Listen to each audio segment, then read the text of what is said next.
began with the denial in the White House, 211,000 people have died. That is 211,000 people whose death is on the hands of President Trump and his administration. Wow, wow. That's a little harsh, you might say, to put it all on his hands. These people had responsibility too. Yes, obviously, of course. We all should be living healthier lives. We all should be doing things that would help to prolong our lives.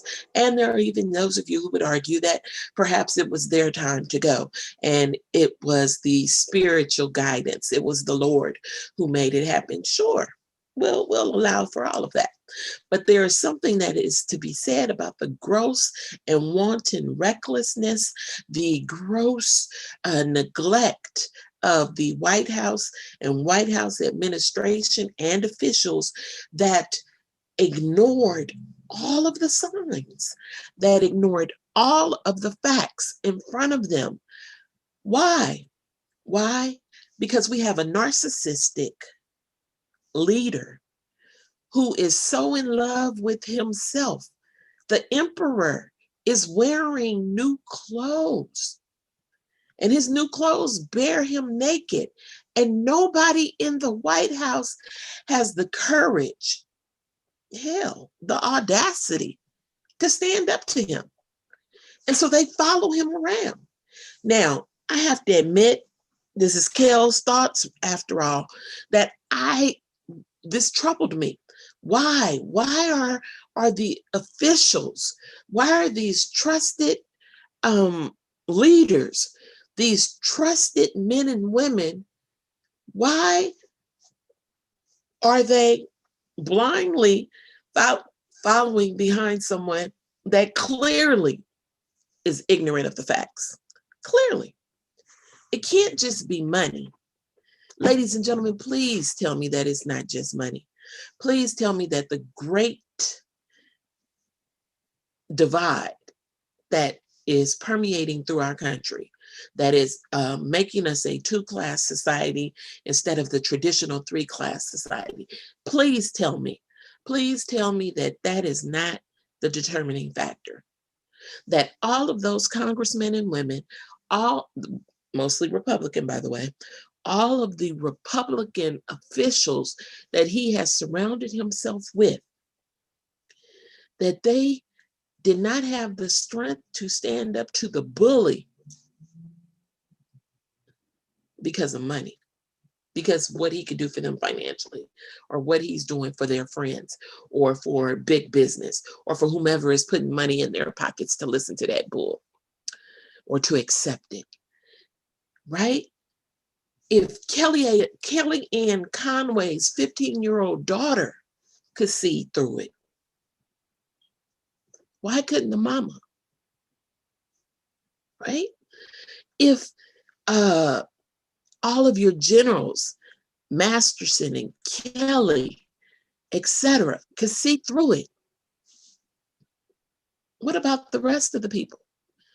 If Rex Tillerson, the Exxon CEO, could see through it, he got out of there quick too.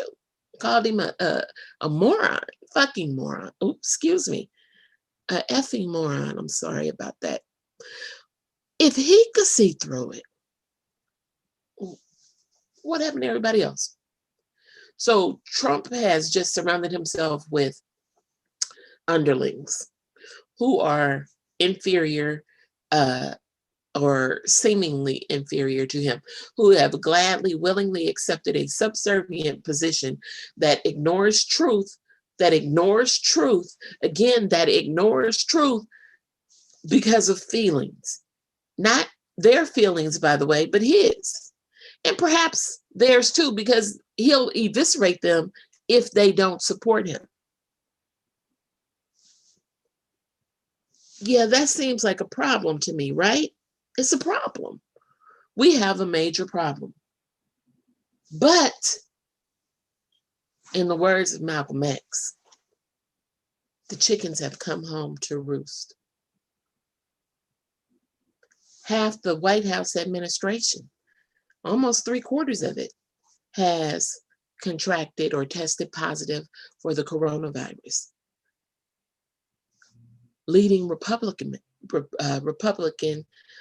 senators and House of Representatives have basically tested positive.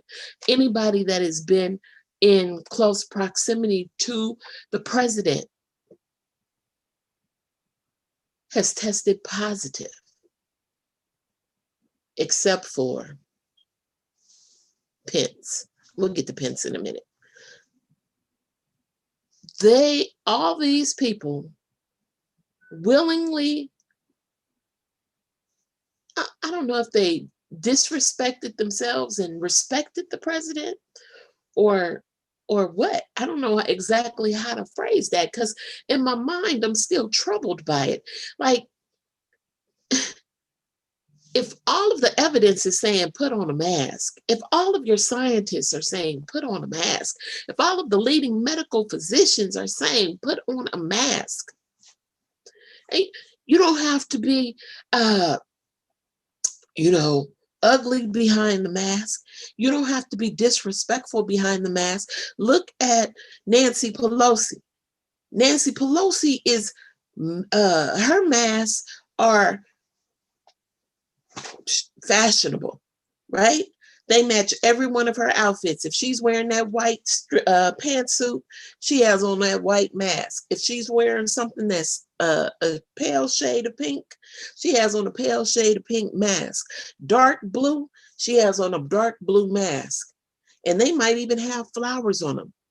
Now, if you're a man, you're saying, okay, I ain't gonna do that though. That's extra. That's something women would do. Yeah, it is.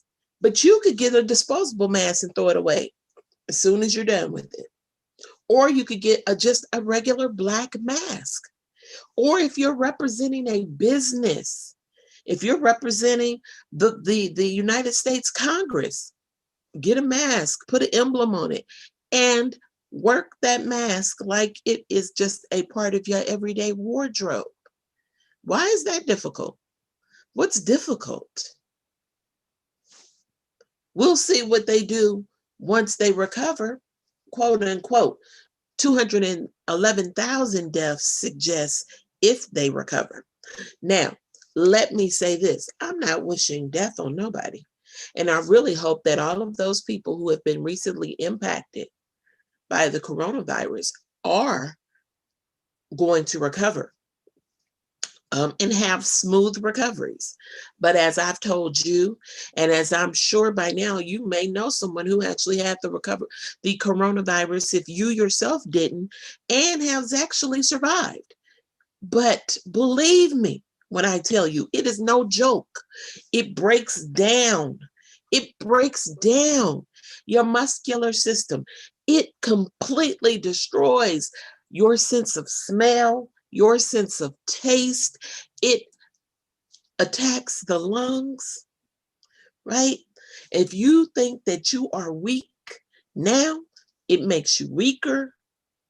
If you are the strongest person in the world, if you work out every day, if you're physically fit, it makes you weaker. Because we're not all privy to steroids or tests, right? We're not privy to any of the cocktails that the current president is receiving. And these are my thoughts, right? So I just want to say, why? Why anyway? Why is he privy? Because he's the president? The very same president who disavowed any connection to the coronavirus, who failed to recognize that Rome or Paris or New York, let's just keep it real, New York was burning all around him.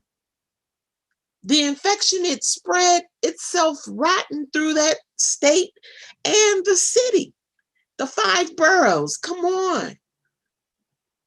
And he still was in denial. California, Texas, Florida. And what did he want to do? He wanted to send kids back to school because guess what? Oh, they're not carriers.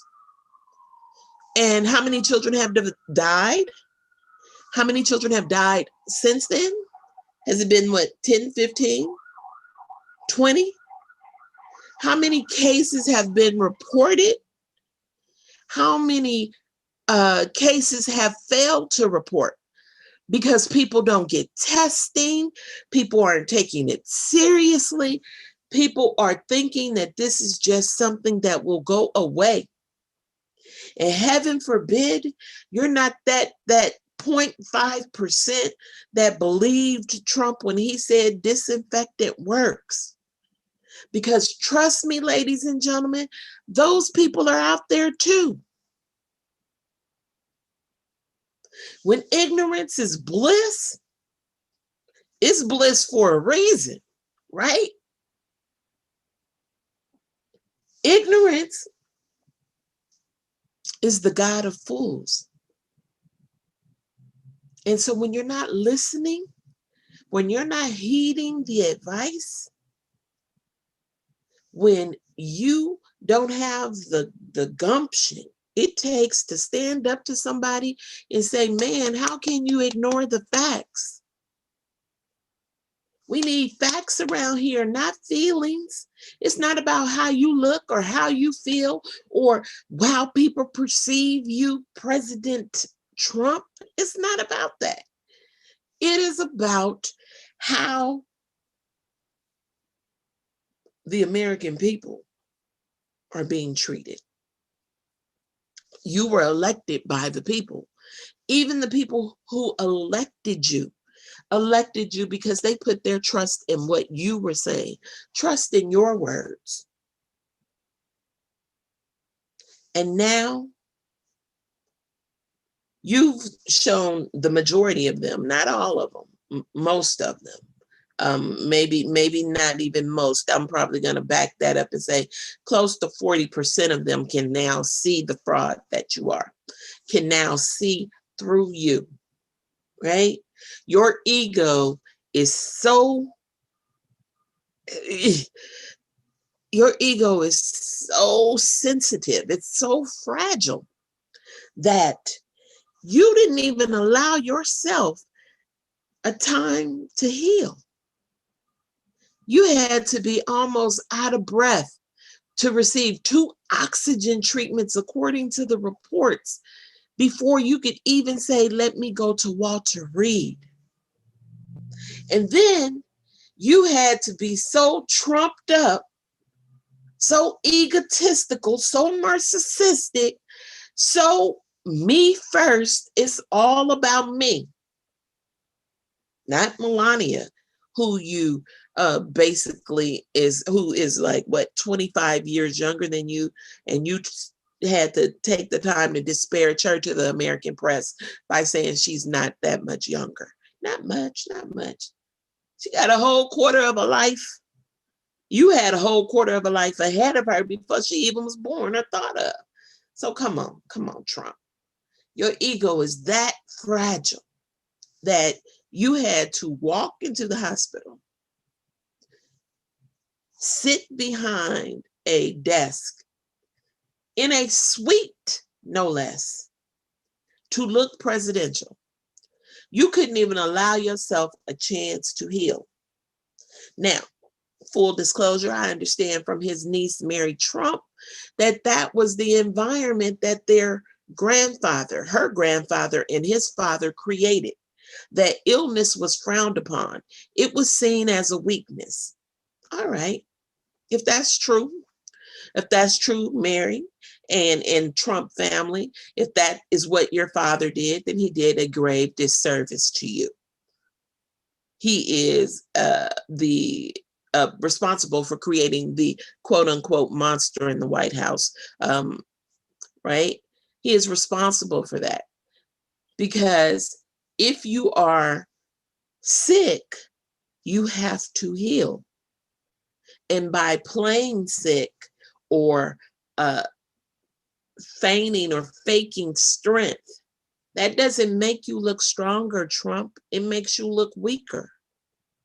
It makes you look insecure. It makes you an easy target.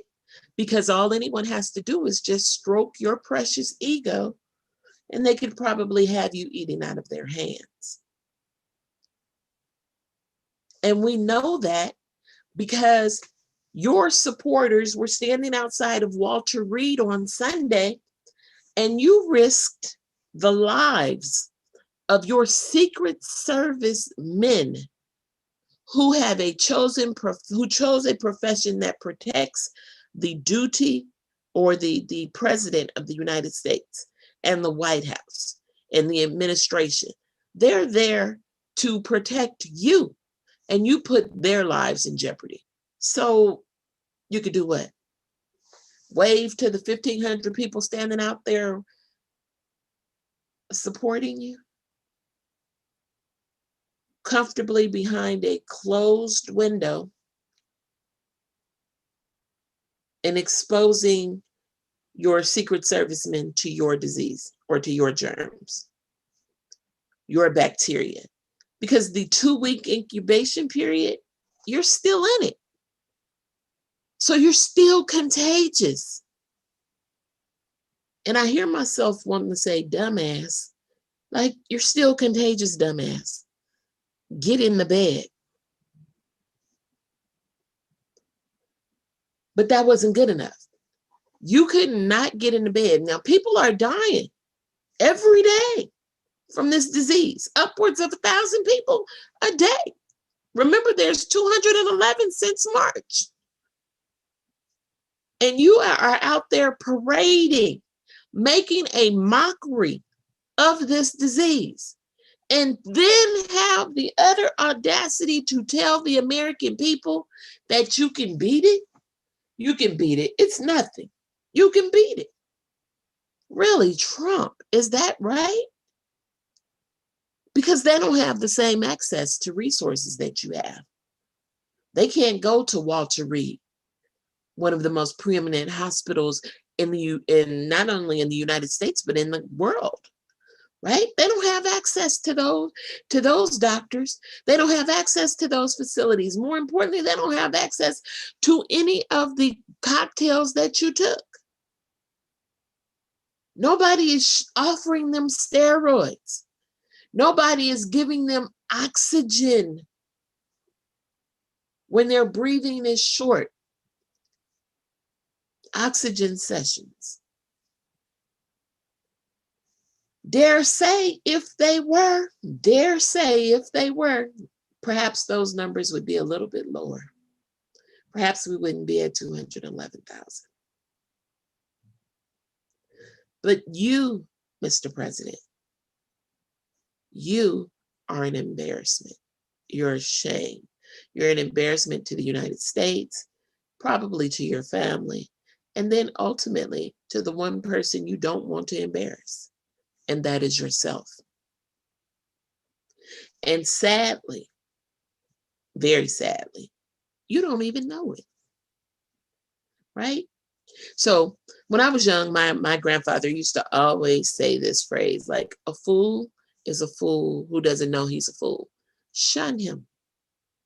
And I used to, because my mind does that, I used to pick at that. What do you mean a fool is a fool? Because he doesn't know he's a fool. Shun him. Avoid him, right? That's what you're saying.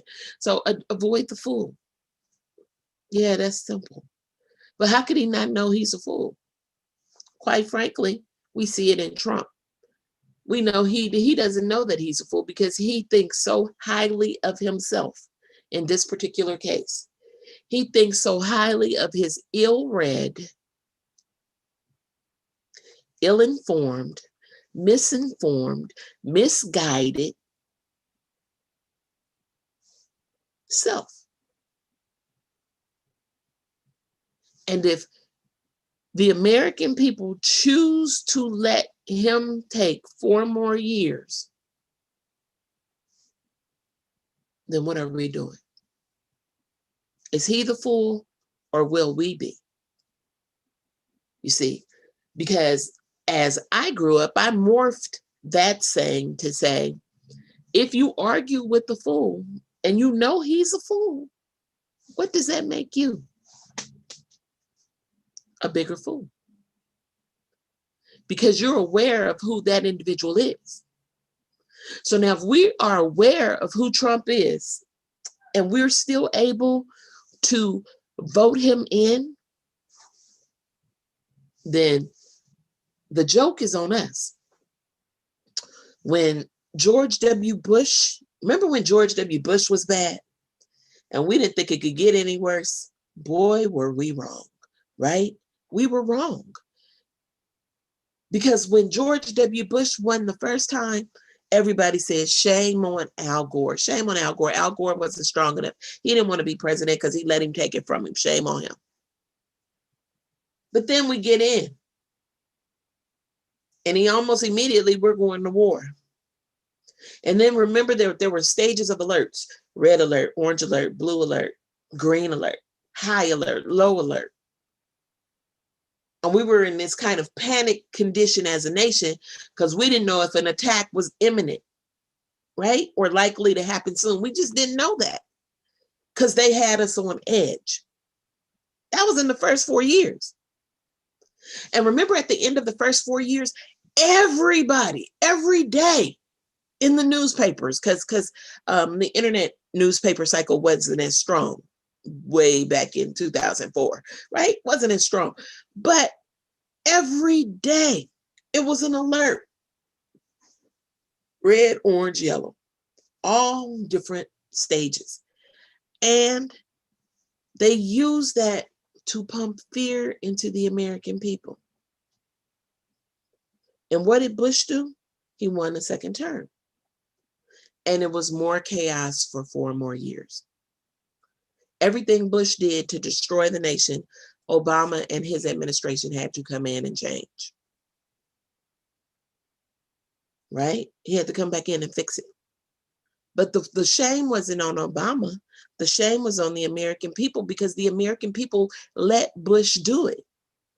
Hence, if you know a person is a fool and you elect a fool, then are you the fool or are they? Now, everybody is going to say, well, we didn't vote for him and we didn't this. It doesn't matter. Once that person comes in, he becomes a representative of everybody in the United States, whether we like it or not. And so we need to talk about that. And we need to see what is going on, because there is something that is so wrong about Trump that people will elect him again. And we cannot allow that to happen. There is no way that Trump should see a second term. And unless we keep the pedal to the metal, unless we put all of our knees on his figurative neck, in this case, the neck is the voting block, unless we all do that, we will be looking at 4 more years of the guy who had a parade in the middle of Corona. All I'm saying is think, people, think. Think about that. Let's think about that. This is your girl, Kelz, at the Kelz Key Radio Show here on KCBZ Radio, Destination Global. We'll be right back.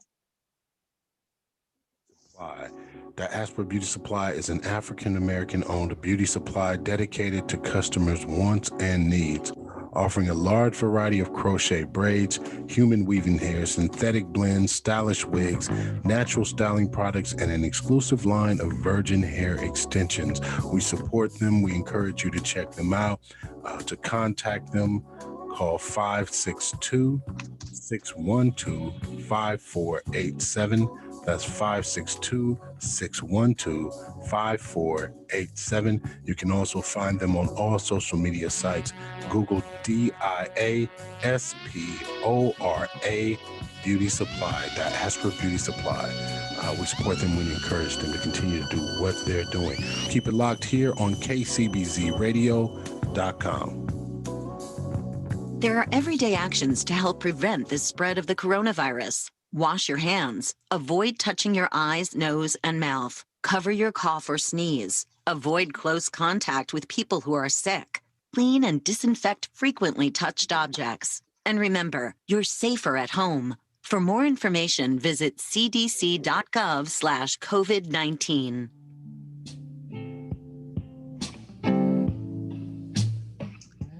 Hello, beautiful people. Welcome back to the Kelz Keyz Show here on KCBZ Radio Destination Global. Now, as we closed out the first half, we ended talking about Trump. I don't really want to say too much more about Donald Trump. I mean, we've been inundated. If you're a news junkie like me, you've been inundated with him for the past, week or so. And how much more ridiculousness do we need? If you're not a news junkie, well, perhaps this weekend did you a favor because you didn't have to hear about it all day. But what we should take away, the key takeaway from there is to listen. Don't listen to your president, because your president will tell you that you can beat it, and you can beat it, but don't let him think that it's a breeze, because it's not a breeze. And he's been injected with drug cocktails to hasten his recovery so that he can get back out there on the campaign trail. Again, 3/4 of his staff and the White House staff, including the maids and the butlers, have contracted or tested positive for the coronavirus or COVID-19. And in his world, everything is fine. Delusional, sure, but our job is to make sure he doesn't get there. So let's go into the second person. The second point was Jonathan Price. On Saturday, maybe you guys have heard this story, maybe you haven't.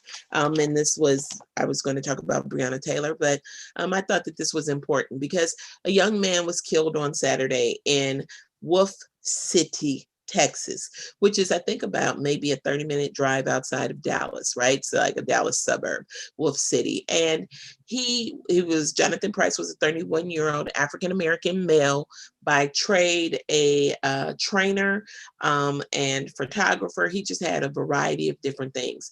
By all accounts, from the research that I've done, he was a very likable / lovable man.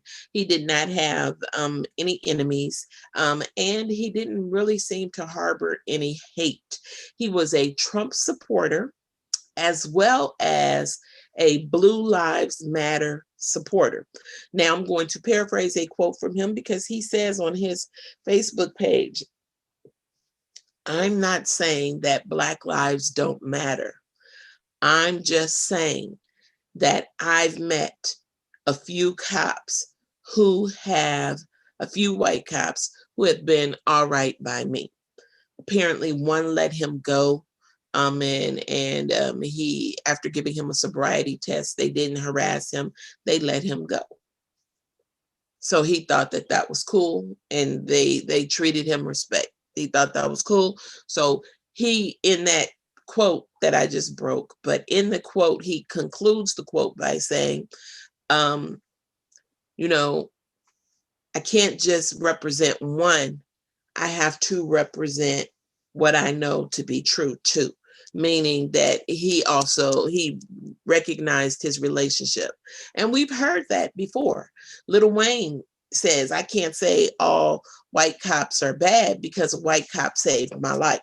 Right? So he isn't really too much into the Black Lives Matter movement from that perspective either. And there are a few others out there, which is perfectly fine. That is perfectly fine. However, the Jonathan Price situation was particularly important to me because it underscores a key point, that no matter how much, and this is I'm going to call this my dear white people moment. Because this is something that I think all Black people understand, and maybe a lot of minorities. But for those of you who don't, this is a moment for you as well.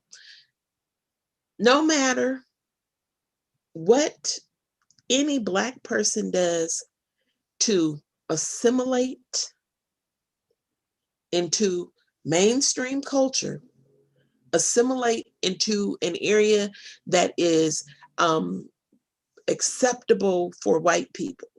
Well, no matter what Black people do, or no matter how they change, or no matter how they want to identify, because it is said of Price that he only dated white women, right?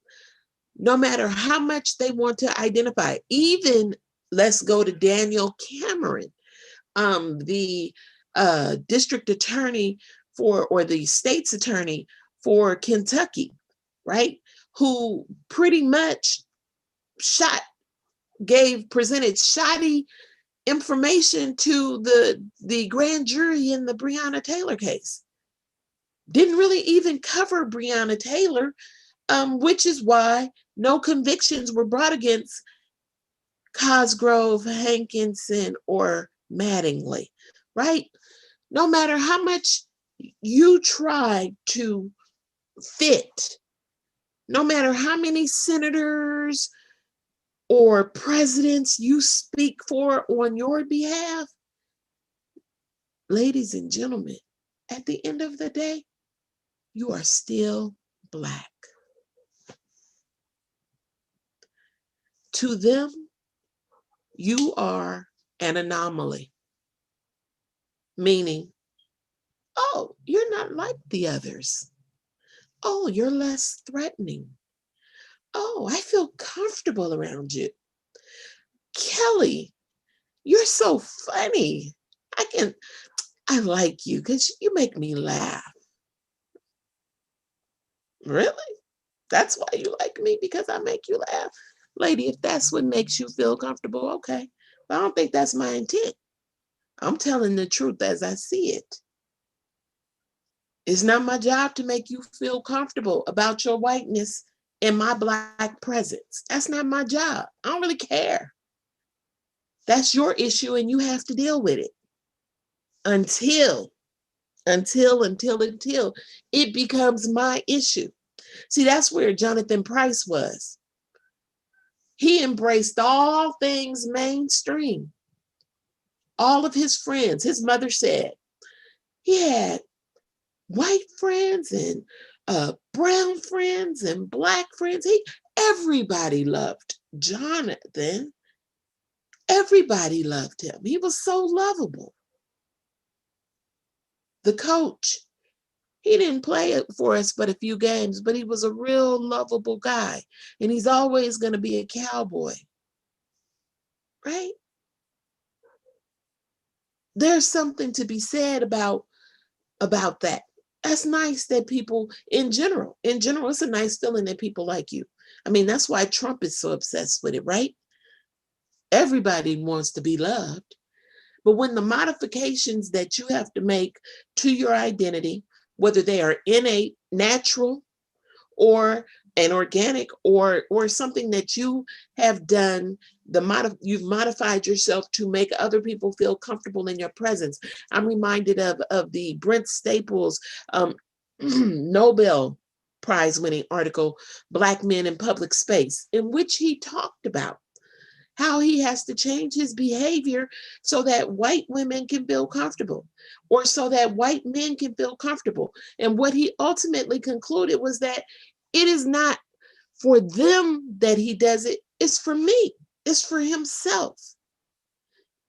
See, that's different, because he knew that if he could change his behavior to make them feel comfortable. He was whistling Chopin, or he was whistling Mozart, something that he thought they would be familiar with. Eddie Van Halen, rest in peace, but he was whistling Van Halen. Who knows? I like Bruce Springsteen, right?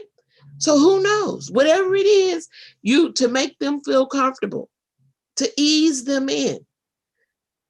Price's death ultimately reminds us that at the end of all of that, they still see you as Black. They still see you as Black. Now, let me give you a quick case scenario. Jonathan Price was at gas station Saturday night. He witnessed two people fighting, a man and a woman. He goes over, he breaks up the fight. But in the meantime, the police are called. Police arrive. Price is like this, officer, hands up, right? So you guys can't see my hands. So he's hands up, don't shoot. He's in the mode. He's assumed the position.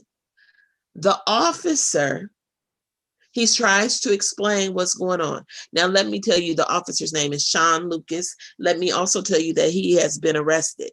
But this is what he's been arrested for. This dude, and this is according to multiple people who were on the scene and witnessed it, shoots him in cold blood. Because Price's hands are up. He's trying to explain what happened. Officer, da-da-da-da-da. I'm Jonathan Price, 31 years old, blah, blah. And I just witnessed, these two people fighting, and I just went in and intervened. The fight was long over. The officer tells him, shut up, and then tases him, to which Price falls out. Now he's on the ground, tussling, moving around. And the officer, must have been dark, must have been poor lighting in a gas station, right? Now, I'm being facetious because most gas stations, especially in Texas, are well lit. This dude is on the ground fizzing out over his taser shot. His body moves in such a way that Sean Lucas gets the impression that he's going to pull out a gun. An unarmed black man with his hands up, laying on the ground. I call it fizzing, but his body was waving back and forth from the taser, right? And this man shoots him twice, point blank. Again. The bigger issue is police abuse here, excessive force. Again, the absence of imminent danger. The absence of imminent danger. Yes, all of that is in this case, which is why this man was arrested. To their credit, the Texas Rangers jump on it quick. They view the video and they arrest him, while at the same time saying, we don't need to burn our town. We don't need to burn our city, right? Because the word probably got out that this dude loved Trump and Blue Lives Matter. So he wasn't your typical Negro, okay? He wasn't that. He wasn't everybody's protest story. I'm borrowing from James Baldwin, y'all. So he wasn't that. Instead, he was somebody that was going along to get along. A good old boy, if you will. But at the end of the day, that officer didn't know that about him. That officer saw a black man, and probably in my mind, I'm thinking it's two white people, that he saw the black man as the threat, right? Saw this black man with his hands up, trying to explain the situation, and tased him. He fell out on the ground, and then still saw him as a threat and shot him. Yeah. White people, if that don't sound wrong to you, if that's not something that you can throw your arms up in protest about, then something is wrong with you. Not on a race basis either, just humanity. Where is the humanity in that situation? Where is the presence of innocence in that situation, right? He was denied that. His civil rights were denied. And this is a problem that we repeatedly see time and time again. And unfortunately, Price's his death hasn't been no more than a scroll. It was covered by CBS, it was covered by NBC, and it was covered by other places, but as a scroll. Because Trump took front and center. Now we're at the point where Black men are losing their lives, and it is something that we are numb to. Don't get numb. There is still a major problem here. Since George Floyd, we could rake them off, right? Rashard Brooks, Jacob Blake, Jonathan Price. How many more? How many more must we keep naming before you understand that there's clearly a problem? Clearly. And nobody is doing anything about it. Ladies and gentlemen, I don't want to say there's one more on the list, but I'd be damned. There is one more on the list. And something needs to be done. We have to stand. We have to take a stand. We have to make good trouble. Thank you, John Lewis. We got to make some noise. We don't want the kind of protests that bring fires and the Proud Boys and Antifa and all of these militia groups with these extremist ideas. No, we want good, wholesome people who recognize that there is truly a problem, that there is a breakdown, that Sean Lucas, no way should he have been able to even carry a badge, and he's shooting people for no reason. But wasn't that the way that Rashard Jennings got killed?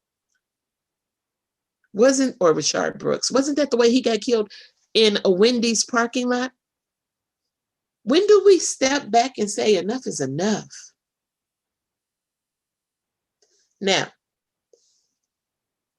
I'm sure we'll cover this again because it's really on my mind again, and especially the part where police have holsters.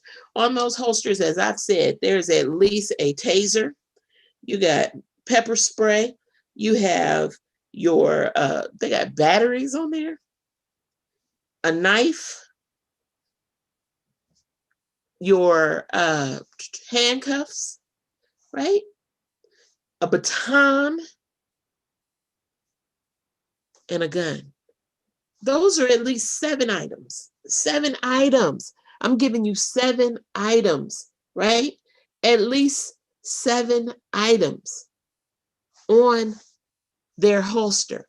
Why is the first thing they reach for the gun? Why, when it comes to Black and brown, the first thing you reach for is the gun? The threat is not imminent or perceived. I'm sorry. It's not imminent. It's perceived, meaning that it's in your mind. In your mind, you already believe that that man, because he is Black, is a threat to your being. We're not in slavery anymore, but damn, what's the difference? And this is the America. If I'm going back to Trump, this is the divisiveness. This is the ugliness of America that Trump has created. And it is not all Trump. It was there before, but we were happy to let it just be under the bubble, just rising, like a volcano bubbling up, threatening to go over top. Trump just came in and just blew the crap up. And now for all of us good standing Americans that feel like enough is enough and can't take it, white, black, red, yellow, brown, orange, green, whatever color you are, be purple, be royal in your beliefs, royal in your humanity, be purple, and let's change this.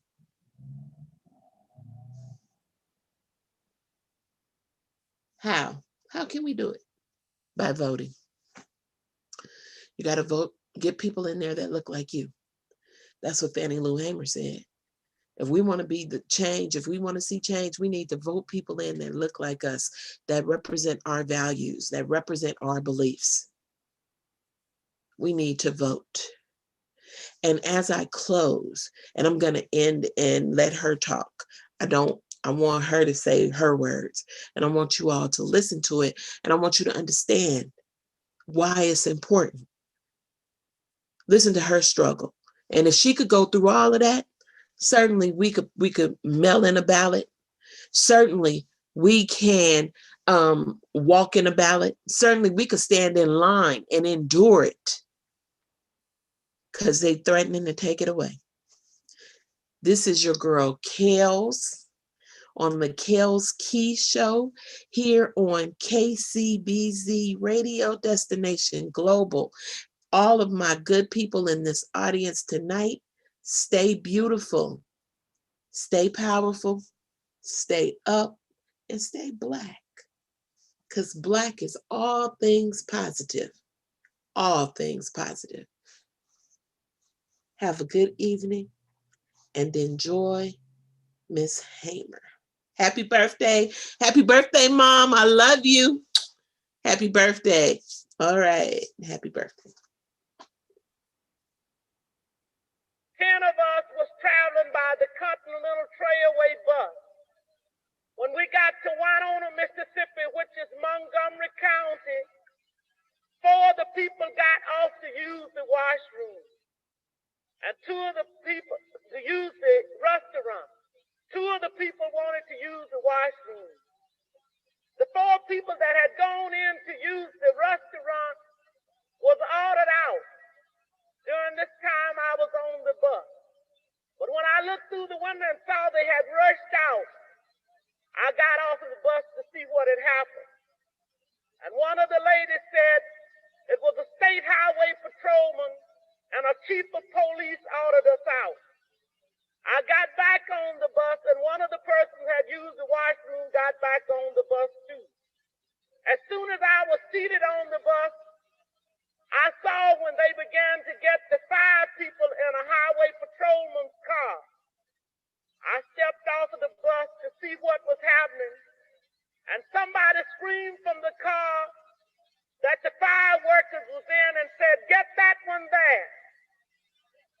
And when I went to get in the car, when the man told me I was under arrest, he kicked me. I was carried to the county jail and put in the booking room. They left some of the people in the booking room and began to place us in cells. I was placed in a cell with a young woman called Miss Vesta Simpson. After I was placed in the cell, I began to hear sounds of licks and screams. I could hear the sounds of licks and horrible screams. And I could hear somebody say, "Can you say yes, sir, nigga? Can you say yes, sir?" And they would say other horrible names. She would say, "Yes, I can say yes, sir." So, "Well, say it." She said, "I don't know you well enough." They beat her I don't know how long.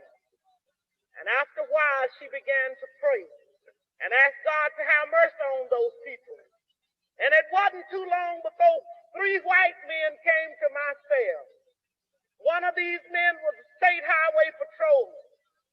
And he asked me where I was from. And I told him Roosevelt. He said, "We're going to check this." And they left my cell, and it wasn't too long before they came back. He said, "You are from Roosevelt, all right," and he used a curse word. And he said, "We're going to make you wish you was dead." I was carried out of that cell into another cell where they had 2 Negro prisoners. The state highway patrolman ordered the first Negro to take the blackjack. The first Negro prisoner ordered me, by orders from the state highway patrolman, for me to lay down on a bunk bed on my face. And I laid on my face. The first Negro began to beat.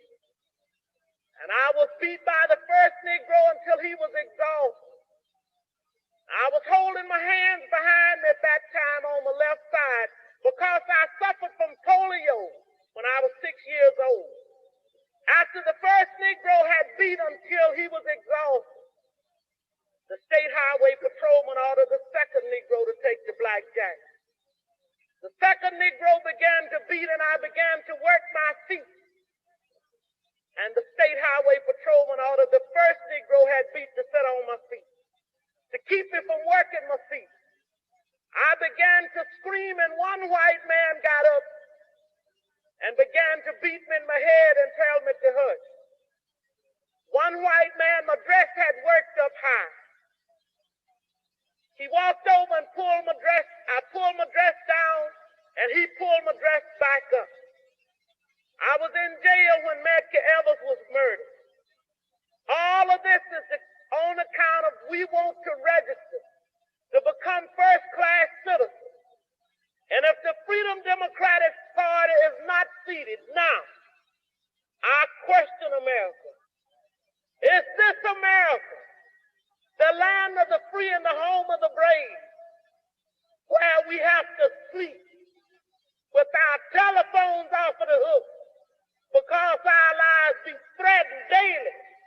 because we want to live as decent human beings in America.